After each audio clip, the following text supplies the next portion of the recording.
नमस्कार दोस्तों, apex studies के ऑनलाइन प्लेटफॉर्म पर आपका एक बार फिर से स्वागत है। अपन जेट की सीरीज में अपने मृदा की भौतिक दशाओं के बारे में पढ़ लिया था। रासायनिक दशाओं में भी दो दशाएं पढ़ ली थी अपन ने, आयन विनिमय और पीएच। जो आज का अपना टॉपिक रहेगा वो विद्युत चालकता पर रहेगा। ये लास्ट अपन बात कर सकते हैं, रासायनिक दशा है। जैविक दशाएं अपन ने ऑलरेडी पीएच में थोड़ी बहुत बात कर ली थी, जैविक दशाओं के बारे में कुछ बचा नहीं है। तो आज का जो टॉपिक स्टार्ट करने से पहले जल्दी से इस चैनल को सब्सक्राइब कीजिए, बेल आइकन को ऑन कर लीजिए, जिससे हमारी आने वाली वीडियो की जो नोटिफिकेशन है वो आपको मिलती रहे। और जल्दी से इस वीडियो को लाइक भी कर दीजिए। तो चलिए आज का जो अपना टॉपिक है उसको स्टार्ट करते हैं। आज का अपना जो टॉपिक रहने वाला है वो रहने वाला है विद्युत चालकता के ऊपर, जिसको इंग्लिश में बोला जाता है इलेक्ट्रिकल कंडक्टिविटी या शॉर्ट फॉर्म में ईसी। क्या होती है ईसी, या ईसी किसको दर्शाती है? देखो, विद्युत चालकता मृदा में उपस्थित लवणों की मात्रा को दर्शाती है। किसको दर्शाती है? लवणों की मात्रा को दर्शाती है। देखो, साधारण भाषा में अगर अपन बात करते हैं तो जो जल होता है या शुद्ध जल होता है वो विद्युत का कुचालक होता है, यानी विद्युत का चालक नहीं होता है। अगर इस शुद्ध जल में लवण मिला दिए जाते हैं, जैसे कि NaCl नमक बोलते हैं जिसको, अगर ये मिला दिया जाता है तो ये विद्युत का चालक हो जाता है। तो अपन बोल सकते हैं कि लवण क्या होते हैं? विद्युत के चालक होते हैं। या लवणों की उपस्थिति में क्या होता है? जल विद्युत का चालक होता है। ऐसे ही क्या होता है कि जो मृदा के कण होते हैं, या बहुत सारे के मृदा के जो कण होते हैं, उन कणों के बीच में क्या पाया जाता है? रंध्रावकाश पाया जाता है। और इस रंध्रावकाश में दो चीजें रहती हैं, जल और वायु। अब यहाँ पे जो जल उपस्थित है, इस जल के कारण क्या होगा? विद्युत चालकता उत्पन्न होती है। और ये विद्युत चालकता किसके ऊपर निर्भर करेगी? इस जल में उपस्थित लवणों की मात्रा के ऊपर। तो अगर मृदा में लवणों की मात्रा अधिक होगी तो ये विद्युत का चालक भी अधिक होगा। तो अपन बोल सकते हैं कि लवणों की मात्रा बढ़ने के साथ साथ विद्युत चालकता भी बढ़ती है, या मृदा की विद्युत चालकता भी बढ़ती है। अपन ने पहले भी जहां अपन ने पीएच पढ़ा था उसमें अपन ने पढ़ा था, जो क्षारीय मृदा थी उसमें अपन ने पढ़ा था कि जो लवण होते हैं या लवणों की सांद्रता अधिक होने के कारण लवणीय मृदा की विद्युत चालकता अधिक होती है। तो वहां लवणीय मृदा में अपन ने पढ़ा था, जिसको सोलन चाक भी बोला था अपन ने। लवणीय मृदा में क्या होती है? लवणों की मात्रा अधिक होती है, जिसके कारण विद्युत चालकता अधिक होती है। तो अपन बोल सकते हैं सीधी सी भाषा में, लवणों की मात्रा बढ़ने के साथ साथ विद्युत चालकता भी बढ़ती है। विद्युत चालकता की साधारण जो इकाई प्रयोग में लाई जाती है होती है डेसी साइमेंस पर मीटर। क्या होती है? डेसी साइमेंस पर मीटर। इसके अलावा भी अगर अपन बात करते हैं तो और भी इकाइयां होती है कुछ। कौन कौन सी होती है? जैसे माइक्रो साइमेंस पर सेंटीमीटर, माइक्रो साइमेंस पर मीटर, मिली साइमेंस पर सेंटीमीटर, मिली साइमेंस पर मीटर। या इसके अलावा भी अपन बात करते हैं तो यहाँ पे आपके पास में माइक्रो महोज पर सेंटीमीटर। तो ये बहुत सारी इकाइयां होती है, लेकिन जो साधारण इकाई ज्यादातर प्रयोग में लाई जाती है वो कौन सी होती है? डेसी साइमेंस पर मीटर होती है।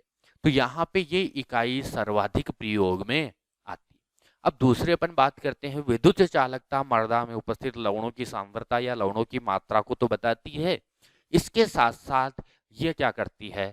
पौधे की वृद्धि और विकास को भी प्रभावित करती है। जैसे जैसे लवणों की मात्रा मृदा में बढ़ती हुई चली जाएगी, वैसे वैसे जो पादप की वृद्धि और विकास है वो क्या होता चला जाएगा? कम होता चला जाएगा। तो अपन बोल सकते हैं कि लवणों की मात्रा बढ़ने के साथ साथ पौधे की वृद्धि और विकास कम होता है। कारण क्या है? देखो, ये आपका जड़ क्षेत्र है। ये आपका क्या है? जड़ क्षेत्र है। ये मृदा की सतह है। इस जड़ क्षेत्र में अगर लवणों की सांद्रता बढ़ी तो क्या होगा? आपने पढ़ा होगा पराशरण। पराशरण की क्रिया में क्या होता है? अगर लवणों की सांद्रता यहाँ ज्यादा हो जाएगी तो जल क्या होगा? अंदर से बाहर की तरफ आने लग जाएगा। क्या कारण होगा? क्योंकि यहाँ पे सांद्रता बढ़ी, और सांद्रता बढ़ी इसकी वजह से क्या हुआ? पानी की मात्रा कम हो गई, तो जड़ के अंदर से पानी बाहर आ जाएगा। दूसरा क्या होता है? पोषक तत्वों की उपलब्धता को भी प्रभावित करता है। तो ऐसी स्थिति में मृदा के अंदर क्या होता है? एक तनाव उत्पन्न हो जाता है, या फिर पौधे की वृद्धि नहीं हो पाती है। अब इसी से रिलेटेड या इसी से संबंधित अपन बात करते हैं, एक सूखे का भी प्रकार होता है जिसको अपन बोलते हैं कार्य की सूखा। कार्यकी सूखा क्या होता है? देखो ये ड्रॉट बोल लो या सूखा बोल लो, सूखे का ही प्रकार है कार्यकी सूखा। देखो अलग अलग प्रकार पड़े हैं, कुछ में पानी की मात्रा कम होती है, कुछ में और कोई वातावरणीय कारक होते हैं। कार्यकी सूखा क्या होता है कि यहाँ पे देखो मृदा के अंदर पर्याप्त जल तो है, मृदा के अंदर क्या है, जल तो पर्याप्त है, लेकिन लवणों की सांद्रता अधिक होने के कारण पौधा जल ग्रहण नहीं कर पाता है, और पौधा जल ग्रहण नहीं कर पाएगा तो वो क्या देगा, मुरझाने या म्लानी जैसे लक्षण देने लग जाएगा। उस स्थिति को बोलते हैं कार्यकी सूखा। कार्यकी सूखा में क्या होता है, पौधा जल ग्रहण नहीं कर पाता है, मृदा में जल उपस्थित होता है लेकिन पौधा ले नहीं पाता है। कारण क्या होता है, लवणों की मात्रा बढ़ जाती है। इस स्थिति में जो सूखा दिखाई देता है या जो म्लानी दिखाई देती है उसका कारण लवण होते हैं, और इस प्रकार के सूखे को अपन बोलते हैं कार्यकी सूखा।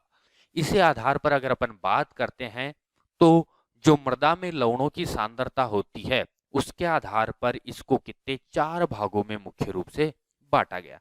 तो अपन इनको कैटेगरी कर लेते हैं C1, C2, C3 और C4। अगर अपन बात करते हैं लवणों की मात्रा के आधार पर, तो यहाँ पे जो लवणों की मात्रा होती है उनकी इकाई है डेसीसाइमन्स पर मीटर। जो C1 कैटेगरी या C1 श्रेणी आपकी, उसमें लवणों की सांद्रता होती है 0.25 डेसीसाइमन्स पर मीटर से कम। दूसरी C2 में होती है 0.25 से 0.75।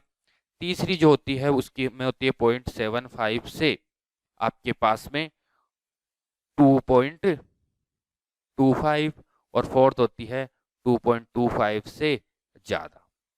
तो ये 4 आपके पास में मुख्य रूप से श्रेणियां होती है।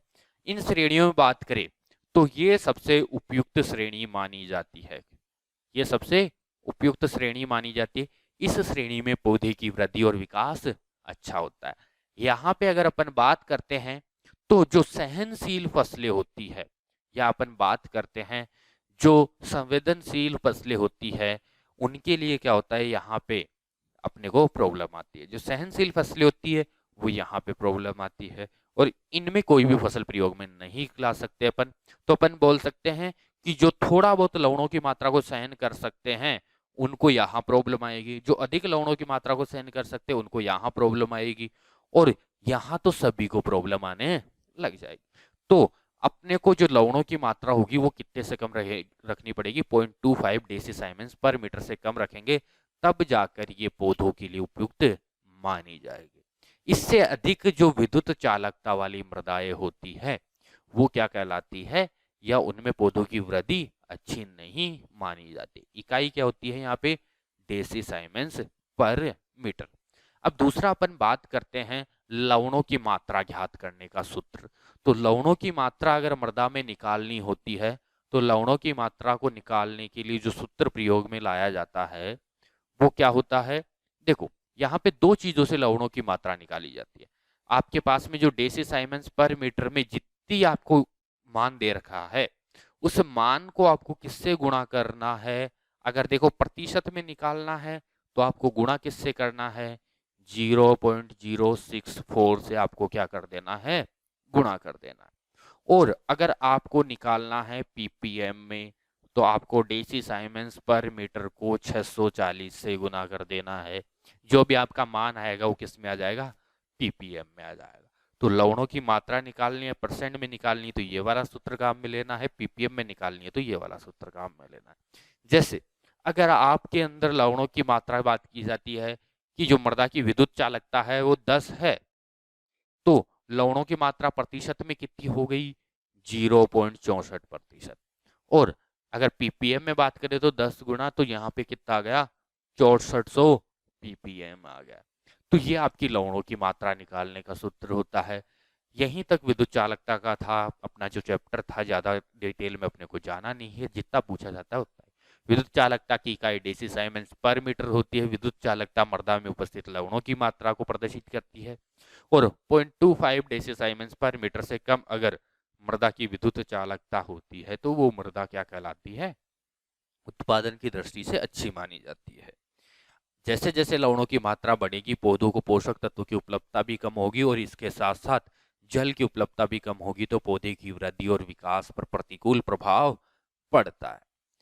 यहाँ फिर इसके बाद में अपन ने पढ़ लिया कि अगर लवणों की मात्रा निकालनी हो तो, अगर परसेंट में निकालनी हो तो कौन सा सूत्र प्रयोग में लाना है, और पीपीएम में निकालनी है तो कौन सा सूत्र प्रयोग में लाना। आज के लेक्चर में अपन यहीं तक पढ़ेंगे। इसी के साथ अलविदा लेते हैं। धन्यवाद।